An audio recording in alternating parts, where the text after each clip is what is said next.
Well, welcome everyone to a call that I have been so excited about for more than a week, because obviously with my athletic background, former player, former coach, and now raising the next generation of athletes, this message is pretty poignant. And so my goal is to make sure to get this message in the hands of every athlete, whether you're a couch to 5K, you are someone who likes to move, you run marathons, or you're aspiring to move.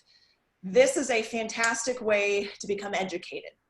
But before I give you the incredible resume and bio on Dr. Ken Stevenson, I first want to share with you what an incredible man and incredible human being you're about to hear from. I feel like we're all blessed in life when we can be surrounded by people of high integrity, high character, high morals, and high values. And Dr. Ken and his wife, Jana, are exactly those people. I've known him for several years, and what I've seen and felt and observed is a man that would do most everything, anything to help someone in need. Huge servant heart, is someone of great value and impact. And his message tonight, I'm sure you'll pick up on just the quality and character of this amazing man. But I do want to share with you why I'm sure most of you are showing up tonight. Dr. Ken Stevenson is a foot and ankle specialist with the Center of Orthopedic Surgery in Lubbock, Texas. He attended Lubbock Christian University, where he played basketball, and before receiving he received his medical degree from the University of Texas Health Science Center in San Antonio. His orthopedic surgery residency was performed at the University of Tennessee Campbell Clinic. He completed his subspecialty training in foot and ankle surgery at Mayo Clinic and has been in private practice since 1996. Dr. Stevenson is a member of the American Orthopedic Foot and Ankle Society, a fellow of the American Academy of Orthopedic Surgeons, and is board certified by the American Board of Orthopedic Surgery. He also serves on the Lubbock Christian University Board of Trustees. Together with his wife, Jana, who's absolutely amazing, they have completed several marathons and numerous century cycling events. Wow. Is there anything you don't do, Dr. Stevenson? Well, and to everyone here, what an absolute blessing to have Dr. Ken tonight, and I'm going to turn it over to you. Well, thank you, Jamie. Can you see my screen? Have I shared my screen? Let me. Not seeing it right now. now. How about? There we go. Yes, Am I there? Okay, good. All right. Well, let's get started, and we're going to talk tonight about. We're going to get into talking about athletes and nutrition, but I'm going to start a little bit more basic than that, because I know we've got a lot of people on the line who aren't necessarily elite athletes, and so we're going to get a basic foundation talking about our health. Okay, let's see here. Here we go. Hope y'all can still see that. Now, what is successful health for you? A success in wellness and health? You know, it might be training to participate in a sport. It may be enjoying endurance events. It may just be spending time with your family and being able to be active with your young children, or it may be happily growing old together. But if you do not make time for your wellness, you will be forced to make time for your illness. And that's why I'm so excited about people that are intentional about thinking about health and wellness. And specifically, we'll get into how it pertains to athletes a little bit later in my presentation. But in the United States, we spend a tremendous amount of money on health care, or as some people call it, sick care. And I'm on the front lines of it every single day. I saw 45 patients in clinic today. We spend more than any other country per person on healthcare, $8,300 per person. That's more than twice the next wealthiest country.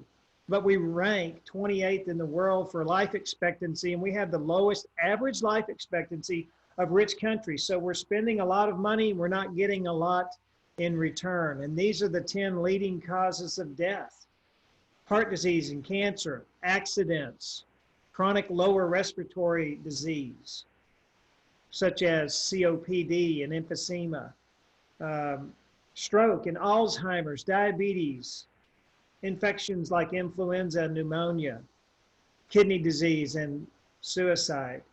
And heart disease is the #1 killer of Americans. And 1/4 of all Americans will die from cardiovascular disease. It's the #1 killer of men and women. And most people are surprised to learn that women are 8 times more likely to die from heart disease than from breast cancer. But speaking of cancer, almost 1/4 of Americans will die from cancer. It's just so sad. 47% of men, almost 1 in 2 men will get cancer in their lifetime, and it's usually prostate cancer is the #1. And for women, more than 1/3 will get cancer. And the #1 cancer in women is breast cancer. Well, published in 2017, the World Cancer Research Fund said that 1/3 of cancers in developed countries are related to preventable factors like being overweight or obese, and lack of exercise or inactivity, and poor nutrition. It's so sad because these are preventable factors. And a full 1/3 of Americans are either diabetic or pre-diabetic. 105 million. The importance of that is that the effects of diabetes include it increases significantly your risk of heart disease and stroke. And it's the leading cause of blindness, kidney failure, and the leading cause of amputation. And obesity is something that is contributing to that. Obesity doubled in 1 generation from 1976 to 2000. And a full 2/3 of the adults in America are overweight or obese. 1/3 of our children are obese. A study published in 2017 stated that heritable factors account for about 70% of obesity, but there's also environmental factors such as marketing and advertising, increased portion sizes, the accessibility and availability of calorie-dense foods, and increased automation, which leads to reduced energy expenditure. So we have increased energy intake and reduced energy expenditure. And obesity increases the risk of developing diabetes, as I mentioned.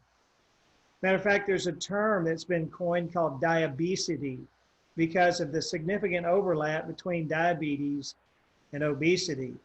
50% of diabetic patients are obese, and this statistic really surprised me that the risk of diabetes increases 20% for every 1 unit of BMI. For every 1 unit of BMI, someone is overweight, over 25, it increases your risk of diabetes by 20%. But obesity also increases the risk of many other things like airway problems, including sleep apnea and asthma, chronic kidney disease, and liver disease like fatty liver disease. It also increases the risk of infertility or subfertility and gastroesophageal reflux, as we've mentioned, cancer, and just functional problems, just activities of daily living, pain from osteoarthritis, and it increases your risk of depression. And obesity, severe obesity, reduces life expectancy from anywhere from 5 to 20 years. For more than 20 years, studies published in the Journal of American Medical Association and the New England Journal of Medicine have taught us that being overweight is the number one reason that people age faster and die sooner than they should. And we are a country living with autoimmune disorders as well. A full 1 in 6 Americans will live with an autoimmune disorder. And unfortunately, it predominantly affects women. We spend more money on autoimmune disorders than on cancer. 100 billion spent on autoimmune disorders versus 57 billion spent on cancer. Well, these autoimmune disorders can be things like type 1 diabetes and rheumatoid arthritis, lupus, psoriasis, MS, Sjogren's, Graves and Hashimoto's, and celiac disease and myasthenia gravis. And in fact, there's over 100 autoimmune disorders known to man. We are a country that is consuming prescription drugs. More than 70% of Americans take prescription drugs. The top ones would be things like atorvastatin for cholesterol, and then Synthroid generics for thyroid problems, high blood pressure medication, reflux medication, and diabetes medication. So if we're reaping stroke and amputation and obesity and kidney disease and peripheral vascular disease and gangrene, the question is, what are we sowing? If those are the things we are reaping, what are we sowing?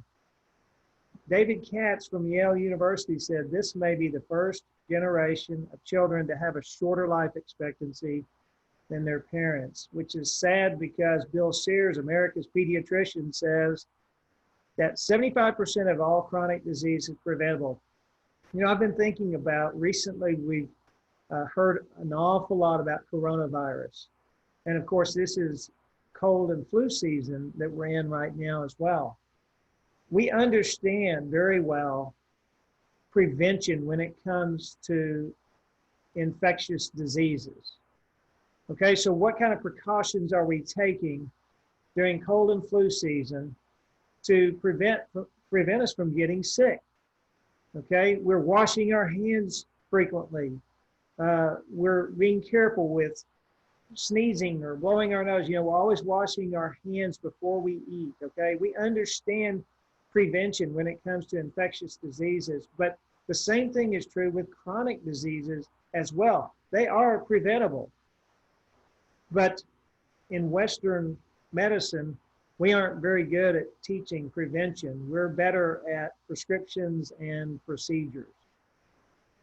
In Dr. Furman's book, 3 Steps to Incredible Health, he documents how food consumption in the U.S. has changed over the last 100 years. And you can see by this chart that sugar consumption has significantly increased from 5 to 170 pounds per year, and soft drinks, 53 gallons per year. Oils have gone up significantly, as has cheese and meat, and homegrown produce has gone down significantly. But our calorie consumption per day has gone up 657 calories over what our predecessors 100 years ago would have eaten. And the CDC tells us that only 1 in 10 Americans eat the recommended amount of fruits and vegetables per day. So there's a 90% chance that you're one of those people who doesn't get enough fruits and vegetables every day. This graph produced by the World Health Association shows an inverse relationship between plant food consumption, which is the green bars, and deaths from heart disease or cancer, which is the orange bars. So we see that the more plant food consumption you have, the lower your rate of death from heart disease and cancer. So what is it about plant foods that are so important? Well, they're high in micronutrients like antioxidants and polyphenols and flavonoids. They're high in fiber. They're low in calories, and they have healthy fats and no cholesterol, as opposed to animal foods, which are very low in micronutrients and have no fiber. They're moderate to high in calories, and they have moderate to high fat content and moderate to high in cholesterol as well. And Dr. Campbell, in his study published called the China Study, found that animal protein intake is highly statistically associated with the prevalence of cancer in families. In fact, the 6 biomarkers of animal protein intake, out of 6 of them, every single one of them was significantly associated with the amount of cancer in a family. So animal protein intake increases your risk of cancer. In my field, in the field of orthopedics, we know that animal protein intake increases your risk of hip fractures.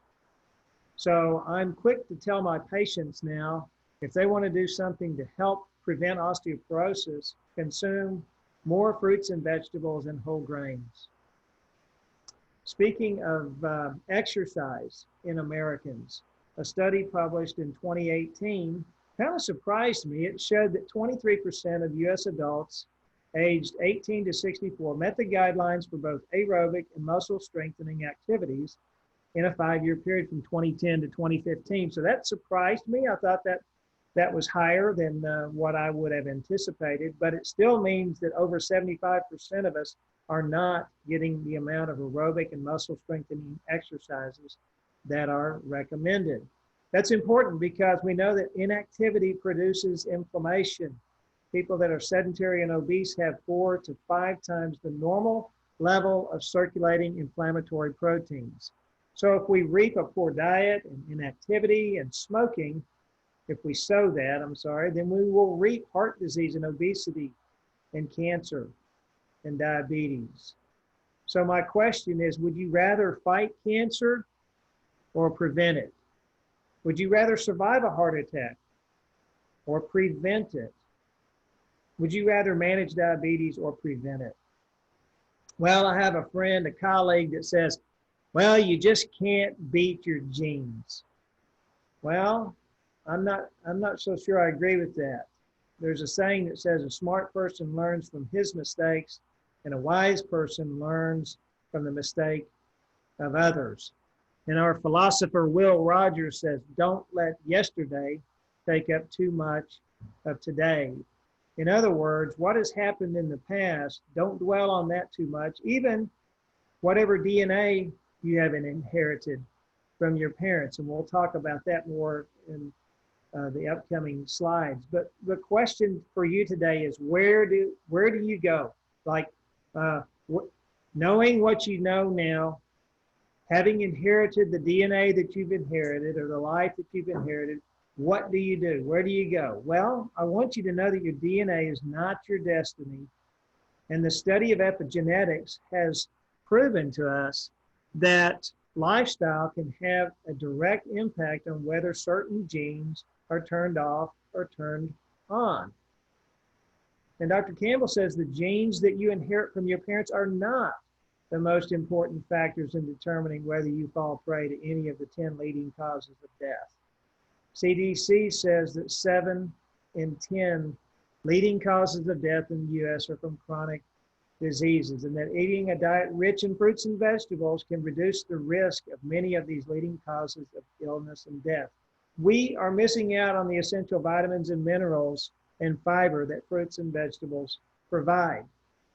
We know for more than 20 years that plant diets protect against coronary artery disease. The Lifestyle Heart Trial showed that you can regress or you can reverse atherosclerosis, a decrease in angina, and a 37% reduction in the bad cholesterol, LDL. We also know that plant diets protect against cancer. In 1997, the American Institute for Cancer convened 150 scientists who reviewed 4,500 studies, and there was overwhelming evidence that fruits, vegetables, and grains can prevent cancer. So this is not debatable. We know that plant products reduce heart disease and cancer. I like Dr. Furman's health equation, that health equals the amount of micronutrients that you consume divided by calories. It's a very simple equation. And so I used to look at food and consider the macronutrients like protein, fat, and carbohydrate. But now I concentrate more on the micronutrients, which are vitamins, minerals, and bioactive compounds. that are needed for optimum health, but are found in tiny amounts as far as weight. Now, Dr. Esselstyn has created a table here in his book, Happy, Healthy, Long Life, and he's compared 500 calories of plant food and 500 calories of animal food. And what we find is that the 500 calories of plant-based food is superior to the animal-based foods. Whenever you look at everything down the line, except for protein, it's pretty much equal, but there's no cholesterol in plant-based foods versus 137 milligrams in animal-based. You go up, down the line, there's less fat in plant-based foods. They have about the same amounts of protein. There's significantly greater levels of beta-carotene and dietary fiber. Go on down the line. Even calcium is higher in plant-based foods than animal-based foods. So I hope that dispels the myth that if you consume plant-based diet, you're going to be missing out on some vital nutrients, and that's just not true. So whether you're driving a high-performance vehicle and you have to have the right kind of fuel in that for maximum performance, or you're an elite athlete or even an aging athlete like myself, you need the right fuel for those metabolic processes that go on. So when you have a high performance engine, you have increased energy requirements, okay? And the energy that we use in our bodies is called ATP. There are macronutrients that are utilized for ATP. Again, we talked about that, carbohydrates and fats and proteins. And to the detriment, if you do not have adequate energy intake when you are participating in sporting activities or fitness activities, you can lose lean tissue mass. You can have a compromised immune system, a compromised endocrine system, and you can have nutrient-specific metabolic dysfunction and micronutrient deficiency. Well, micronutrients are important for energy production. Again, I'm talking about athletes now. You need micronutrients for energy production, for hemoglobin synthesis, for adequate bone health, your immune function, to protect you against oxidative damage. We'll talk about that. And to synthesize and repair muscle tissue. Indeed, those people that are participating in physical, high energy physical activity, exercise stresses those metabolic pathways where micronutrients are required. So increased training equals increased micronutrient need. Regular exercise increases the turnover and loss of micronutrients. So we know that exercise is very important for us and healthy for us, but it also increases our need for micronutrients. Increased oxidative stress has a role in the pathophysiology of overtraining syndrome. And I'm going to use some terms here that we look for to check for oxidative stress in the body, called protein carbonyls, malinaldehyde, ORAC, okay? And so free radicals are these reactive oxygen species. These are part of normal metabolic processes. The free radicals are molecules that have unpaired electrons, and these free radicals have a very short lifespan, and they're extremely highly reactive. They react with adjacent stable molecules, stealing an electron and creating a new free radical. And this leads to impairment in cells and tissue functions. It can damage lipids and proteins and DNA and carbohydrates. So these free radicals can be extremely harmful to us. They happen with normal metabolism. And it's estimated that the human generates 1 to 3 billion free radicals per day per cell.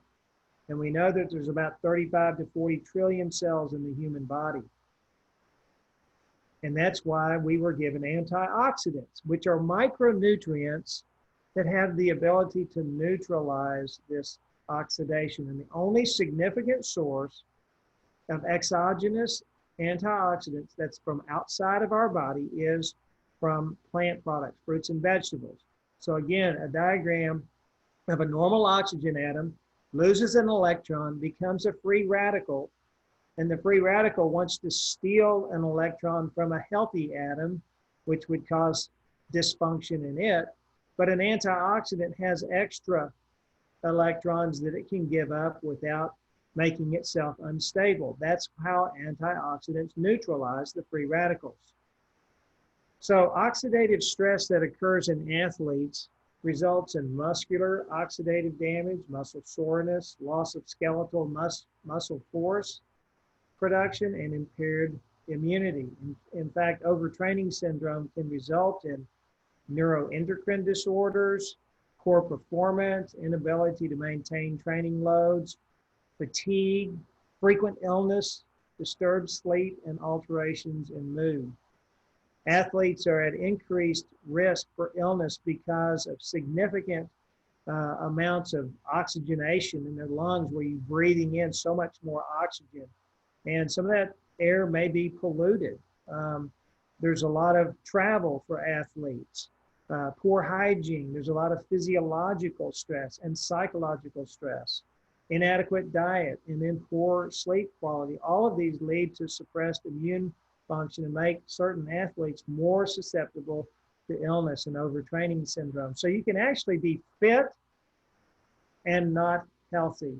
You can be physically fit, but not actually healthy. But we want to be both. And again, micronutrients are so important to an athlete's health, for performance, and for recovery.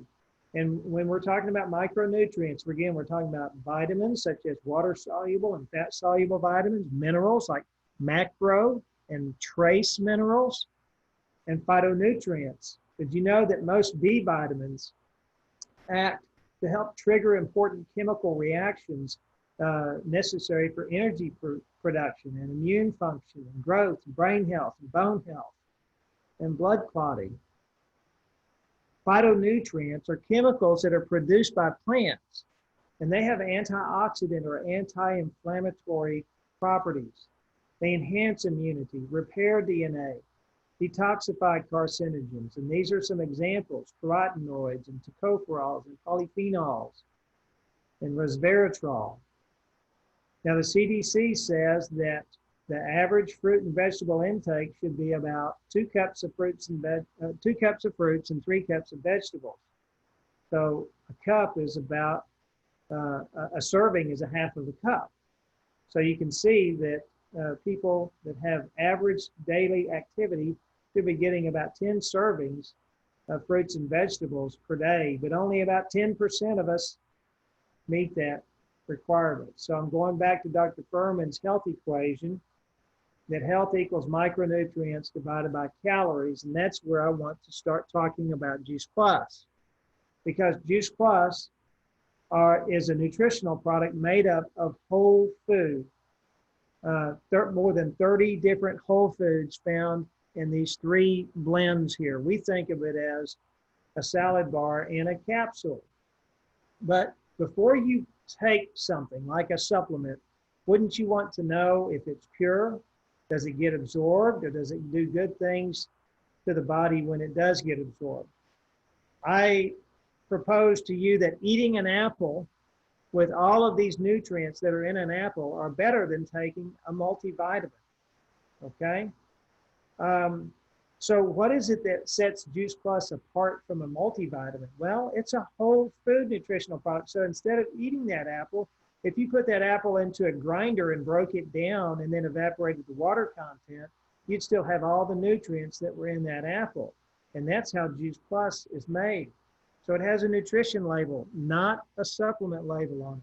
And it's backed by 38 published studies in peer-reviewed medical journals, which is the reason why I, as a physician, will recommend it to my patients, because there are medical studies backing it. It has a greater than 25-year track record of safety, and it's third-party tested by the NSF, which is important for athletes. It is the most researched brand name nutritional product in the world. It's been researched at all of these highly respected institutions in the United States and around the world. And when we talk about research, we're talking about randomized, double-blinded, placebo-controlled studies done on humans, published in peer-reviewed medical journals, gold standard studies. More than 38 have been published, and there are more on the way. Now, Juice Plus doesn't claim to prevent or treat or cure any specific disease, but these studies shows what happens to the human physiology when you take Juice Plus. And we found that it is bioavailable, meaning it does get absorbed into your bloodstream. It contributes to cardiovascular wellness, your immune health, helps protect DNA. It helps reduce oxidative stress. It helps support a healthy inflammatory response. And we'll get on with some more of this, but I want to highlight just a few studies. There is a study published in Medicine and Science and Sports and Exercise that looked at 41 Cobra Police Special Forces Unit participants. They had them ride a cycle ergometer at 70 to 80% of VO2 max for 40 minutes or until exhaustion. And they did blood tests immediately after exercise, 30 minutes later, and 30 hours after exercise. And they started at baseline, and they took either a placebo or the Juice Plus for 28 weeks. And what I want you to see, the graph on the left is at baseline. That's before they started taking any placebo or Juice Plus. And then the graph on the right is after 28 weeks. The placebo is in red. The Juice Plus study participants are in green. And you can see on this graph on the right, this is after 28 weeks of Juice Plus versus placebo, a very statistically significant reduction in protein carbonyls in the people who took Juice Plus. Another study published in 2011 in the same journal looked at 41 healthy college students, and they did 4 sets of 12 eccentric elbow flexor exercises. And they did the same thing. They did 4 weeks of supplementation, and then they took blood samples after those exercises. And what they found was the Juice Plus subjects are noted in the dark line as opposed to the gray line. And again, significantly reduced protein carbonyls and melanaldehyde. So we see that when you take Juice Plus, you have less oxidative stress in the body associated with exercise. Another study published in the Journal of Nutrition looked at 41 police special forces unit participants that took Juice Plus for 28 weeks. And what they found was statistically significant reductions in inflammatory markers like carbonyl proteins and tumor necrosis factor alpha. And they also had a reduction of duty days lost to illness. So we see that people that are participating in physical activity, physical exercise, got sick less often. Dr. Du Bois, who was the chief of internal medicine at the Atlanta Medical Center and an infectious disease specialist for 55 years, said that he has found nothing with or without a prescription that does all of the things that Juice Plus does to the human physiology. Juice Plus also has a complete drink mix, which we like to consider as our healthy fast food. This is a 100% plant-based drink mix, and I like to make a chart that shows I mix it with light soy milk, 1 cup, and it has 190 calories, 9 grams of fiber, 19 grams of protein, and excellent sources of vitamin D, calcium, and even vitamin B12. And so I have this every morning after I'm through exercising. And it's good to have something like this, a protein shake, within the first hour after significant exertion. So if you take the Juice Plus capsules and the complete drink mix daily, you are consuming the nutrients from 45 whole plant foods. you're significantly flooding your body with those micronutrients that we talked about. In addition, they have an omega blend, which is 100% plant-based. And so you get omega 3, 5, 6, 7, and 9, which helps with many things in our body, including our joint and our bone health. In addition, it helps with our mood, and it helps with our eyesight and our neurological function and our cardiac function. So these are just some of the athletes that we've been exposed to that have taken Juice Plus. I got my picture taken with Ricky Kroll, who has 2 Super Bowl victories. Shannon Miller has the most decorated U.S. gymnast in American history. And then Rebecca Soni, a 6-time Olympic medalist. These all of these athletes take Juice Plus. And Zane Grothe, who we got to meet last year, is competing to get in the on the U.S. Olympic team as a swimmer, and he is a Juice Plus athlete. But even if you're not an Olympic or an elite level athlete, I want you to understand that that exercising is important. This study published in 2013 showed that 150 minutes of moderate exercise per week, that includes brisk walking, that increases the lifespan, even in overweight or obese people. They showed that normal weight people who have 150 minutes of exercise per week live 4.7 years longer than those who don't exercise. But even if you're overweight, you live 3.9 years longer than overweight people who don't exercise, or even obese. You live 3.4 years longer than obese people who don't exercise. So I want you to realize that even walking 20 or 30 minutes per day makes a significant impact in your lifespan. And they even showed that walking 75 minutes per week, that's just over 10 minutes per day, that can increase life expectancy in those that are overweight. This is Jana and I last October, speaking of elderly and exercising. We went to the Grand Canyon, and we started at the Bright Angel Trailhead. That first picture was the day before, and then this was halfway through. We hiked from the south rim to the north rim, and then back to the south rim again. So that's 50 miles of hiking with about 10,000 feet of elevation change. And that's when we got finished. Took us a little over 24 hours. And so we just turned 56. And so I want you to realize that even as you are aging, you can be an athlete. And when you're training for things like this or training for a marathon, you need more nutrients in your body, more plant-based nutrients to help reduce oxidative stress. So there is no one giant step that does it. It's a lot of little steps. It's never too late, though.